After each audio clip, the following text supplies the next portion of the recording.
এই তুমি কি আমার জন্য পুজোর মার্কেট করে আনছো নাকি? টেবিলে তিনখান শাড়ি দেখলাম। হ্যাঁ, তোমার জন্যই আনছি। ভালো করে খুলে দেখো তো এক একখান শাড়ির দাম কত হইতে পারে। দেখছি 500-600 টাকা করে দাম হবে, ওর থেকে 1 টাকা বেশি হলে তুমি ঠকছো।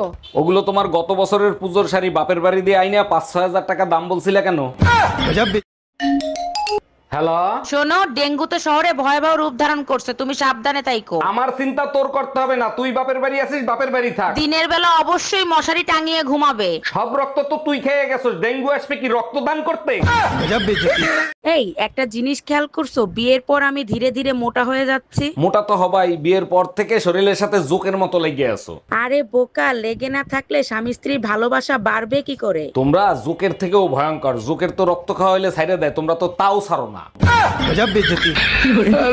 ম্যাডাম, আমি শিশু অধিদপ্তর থেকে আসছি। আপনার ঘরে বাচ্চা কয়টা আর তাদের নাম কি কি একটু বলবেন? আমার 6টা বাচ্চা, শনি রবি সোম মঙ্গল বুধ বৃহস্পতি। বাহ, চমৎকার। তা শুক্রবারটা বাকি রাখছেন কেন? শুক্রবারটাও কমপ্লিট করে ফেলেন। সেটা আপনাকে বলে দিতে হবে না, দোয়া করবেন পেটে যেটা আছে সেটা শুক্রবারে জানি ডেলিভারি হয়।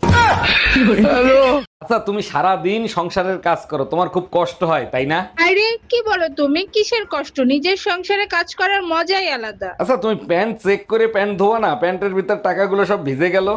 মেয়েদের বড় কষ্ট কি জানো?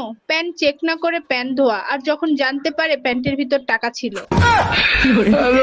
ভাই, তোমার এই অবস্থা হয়েছে কি করে? কিসে কামড়াইছে তোমারে? বাগানে গিয়ে দেখি গাছে দুইটা লাল আপেল ঝুলতেছে, আপেল পারতে গিয়ে এই অবস্থা। গাছ থেকে পড়লে এমন হওয়ার কথা না, কিসে কামড়াইছে সেইটা বলো। যেই নিয়ে আপেল ধরে টান দিছি অমনি বান্দরে কামড়ানো শুরু করে দিছে। জানো রুম্পা, তোমারে বিয়ে করে একটা জিনিস আমি হারে হারে টের পাইছি। কি টের পাইছো? আমারে বিয়ে করে তোমার জীবন নষ্ট হয়ে গেছে তাই না? আরে না, হেলমেট আর ঘরের বউ দুইটাই মাথার বোঝা। ঠিক বলছো, তবে হেলমেট মাথায় না থাকলে যেমন গাড়ি চালাইতে পারবা না, তেমনি বউ মাথায় না থাকলে শান্তিতে সংসার করতে পারবা না।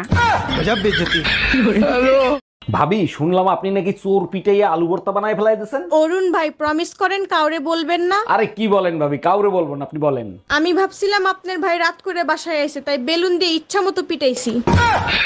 এই কিছু টাকা দাও তো, মার্কেটে যাব। গত মাসে যে টাকা দিয়েছিলাম সেই টাকার হিসাব আগে দাও। জানো, তোমারে নিয়ে কাল রাতে একটা স্বপ্ন দেখছি। বলো কি, তাই নাকি? তা আমারে নিয়ে কি স্বপ্ন দেখলা? তুমি আর আমি বাসে যাচ্ছিলাম, বাস নদীতে পড়ে গেছে, সবাই সাঁতার কেটে উপরে আসতেছে, আর তুমি জানি কারে খুঁজতেছিলা। কারে আবার খুঁজবো? তোমারই খুঁজতেছিলাম।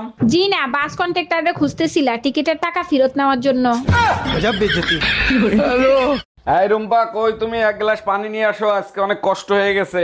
শোনো, তোমার মা আর বোনকে বলে দিও আমার সাথে জানি লাগতে আসে না, তাহলে কিন্তু তার ফল ভালো হবে না। আচ্ছা, বিয়ের আগে তুমি তো কখনো বলো নাই যে তুমি এত সুন্দর ঝগড়া করতে পারো। বিয়ের আগে তুমি তো কখনো জিজ্ঞেস করো নাই আমি ঝগড়া করতে পারি কিনা। তোরে বিয়ে করে কোন জন্মের পাপের ফল ভোগ করতেছি আমি। আরে অরুণ ভাই, কি হয়েছে? ভাবির সাথে রাগারাগি করতেছেন কেন? আর ভাবি বললেন না, কালকে 2 কেজি ধুইনা এনে দিছি, বলছি ভালো করে ধুইয়ে তারপরে গুঁড়ো করো। ও আচ্ছা, বুঝতে পারছি। ভাবি ধনে না ধুয়েই গুঁড়ো করে ফেলছে, তাই না?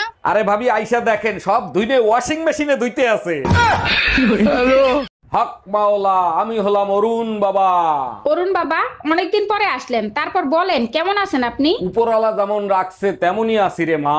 বাবা, আমার স্বামীর জন্য একটু দোয়া করে দেন, উপরওয়ালা যেন তারেও ভালো রাখে। বিবাহিত পুরুষের হাত উপরওয়ালার থাকে না, বউয়ের কাছে থাকে। বউ যেমন রাখে তেমনই থাকে রে মা।